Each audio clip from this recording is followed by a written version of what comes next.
Hello, welcome to Term 3 and our CTC101 course.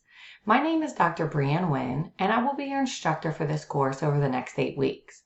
As a quick reminder, the term begins on Monday, October 25th, and the first unit or the first week ends on Sunday, October 31st. Please keep those dates in mind. I have sent each of you an email to your personal and post email address, which shares some helpful tips and information regarding our course. Please review that document and let me know if you have any questions or concerns.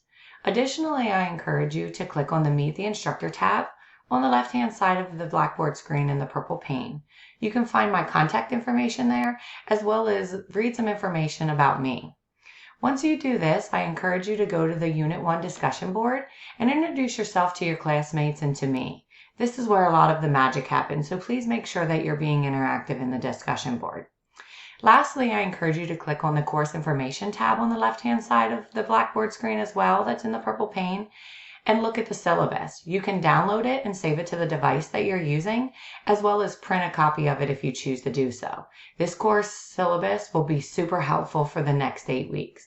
Please let me know if you have any questions or concerns, and just remember that I am here for you and that we are in this journey together. Looking forward to the next 8 weeks. Take care.